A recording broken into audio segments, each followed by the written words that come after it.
Welcome, brave souls, to tonight's chilling tale, a cautionary whisper from the shadowy corners of the internet, where transactions turn treacherous and routine exchanges morph into nightmares. Tonight, we delve into two harrowing accounts, two unsuspecting individuals drawn into the labyrinth of terror and mystery that is Craigslist. Buckle up, listeners, as we plunge headfirst into the murky depths of these allegedly true Craigslist marketplace horror stories. Remember, sometimes the scariest monsters are not in our closets, but behind a simple click of a mouse. Story 1. The Craigslist Treehouse Nightmare. In the heart of my wife's childhood memories stood a magnificent treehouse. It was not just any treehouse, but a freestanding structure, a child's castle that we were regrettably forced to remove from her parents' backyard. This fortress was professionally built, with a roof adorned by meticulously arranged shingles, still in excellent condition. We hoped it could continue to spark joy in another set of young hearts, so we offered it up on Craigslist, free of charge. A man, whose curiosity seemed to seep through the screen with an odd sort of eagerness, responded to the ad. Intrigued, I engaged in conversation with him, providing detailed dimensions of the item and emphasizing the necessity of a truck and some muscle to dismantle this childhood monument. As our discussion progressed, he casually mentioned his intention to transport it all the way down to Washington. The mere thought sent a chill down my spine, an eerie warning flag fluttering in the wind. Questions arose in my mind, pondering the true intentions behind this ambitious endeavor. However, who was I to question his motives? After all, sometimes life presents us with enigmatic individuals and peculiar circumstances that challenge our perceptions and push us out of our comfort zones. After 3 long and nerve-wracking weeks filled with countless exchanges and a series of disappointments due to failed appointments, the moment finally arrived. The man, with an air of anticipation, stepped onto the premises to inspect the magnificent treehouse that had been meticulously crafted. As his eyes scanned the structure, a look of awe crossed his face, and he couldn't help but express his admiration for its exceptional quality. With excitement in his voice, he assured us that he would make all the necessary arrangements to move forward.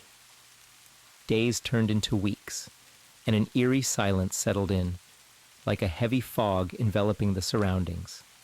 The once vibrant and bustling atmosphere of anticipation had given way to an unsettling void that seemed to stretch on endlessly. 2 long weeks passed, each day feeling like an eternity, until an unexpected call shattered the deafening quiet. It was my in-laws, their voices filled with concern and alarm, delivering news that reverberated through the depths of our souls. Their voices trembled with panic as they spoke of an intrusion in their yard. Rushing over, I was greeted by a horrifying sight. The fence was brutally knocked flat into the back alley, severed tree branches scattered across the ground like fallen soldiers. And the treehouse stood there, wounded, with only a single glass window missing. With a sinking feeling gnawing at my gut, I reluctantly reached out to the man I had found on Craigslist. Nervously, I dialed his number, desperately hoping that this act of mindless vandalism had no connection to him. As the phone rang, my heart pounded in my chest, fearing what his response would be. To my utter horror, he answered the call with an air of indifference. There was no shred of guilt in his voice as he casually admitted to trespassing on our property, bulldozing the fence and callously sawing off the branches of our beloved treehouse. The weight of his words felt like a punch to the gut, leaving me speechless and appalled.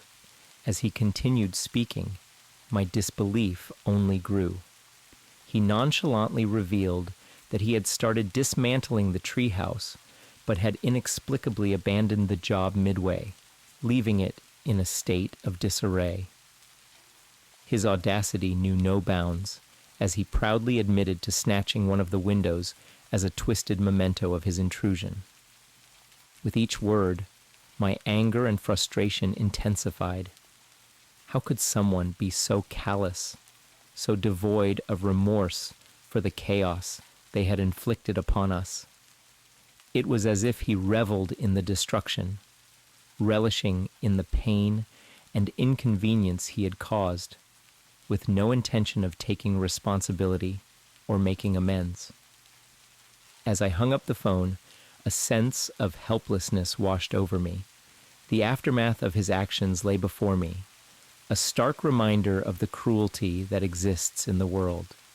It was now up to us to pick up the pieces, both literally and figuratively, and rebuild what was once a place of joy and refuge. In the end, the treehouse suffered a tragic fate, demolished and discarded in the dump, along with the garage and remnants of the back fence. The backyard was transformed into a war zone for months, an ugly scar on cherished memories. Today, it is a laneway house, standing on the ashes of a once beloved childhood fortress. Story 2: Furniture, Fog, and Fear. I was selling an IKEA dining table, its veneer top gleaming under the harsh fluorescent kitchen lights, along with a pair of chairs for $75. The table, a sleek modern design in a rich mahogany finish, added a touch of elegance to any dining space. The chairs, with their cushioned seats and sturdy wooden frames, provided both comfort and style. As I pondered the pricing, my wife suggested, her voice floating from the living room, that we sweeten the deal. Offer the chairs as a complimentary addition with the purchase of the table. It seemed like a great idea to entice potential buyers and increase the value of the package. A few days later, I had arranged for a young man attending UBC to collect the items. The day arrived, and with it, his entire family, mother, father, and sister. Their car, a gleaming silver sedan, pulled into my driveway, its headlights cutting through the chill evening fog, casting long, eerie shadows on the concrete. The young man, a lanky figure in a hoodie, scrutinized the table, his eyes picking over every inch of it. He gave a curt nod of approval.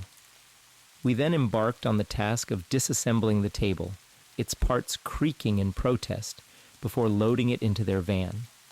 He then asked about the free chairs. A pang of forgetfulness hit me, and I retrieved them from inside the house.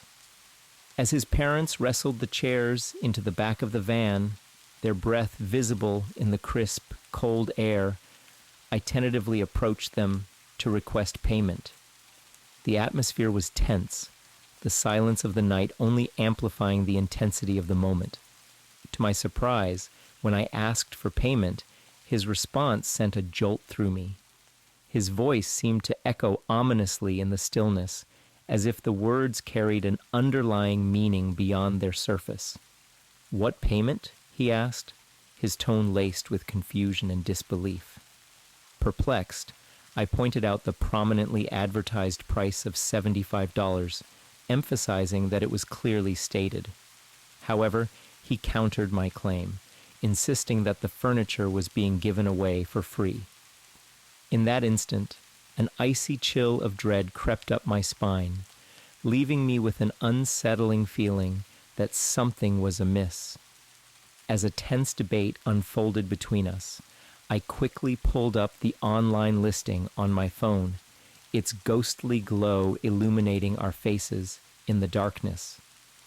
The words of the advertisement stood out starkly against the white background, serving as undeniable evidence of the price. Yet, despite this visual proof, his father intervened, echoing his son's claim, further deepening the mystery surrounding the situation. Feeling a mix of frustration and growing unease, I showed them the ad listing once again, hoping that this time they would see the truth. The father's face registered a flicker of understanding as he studied the words on the screen.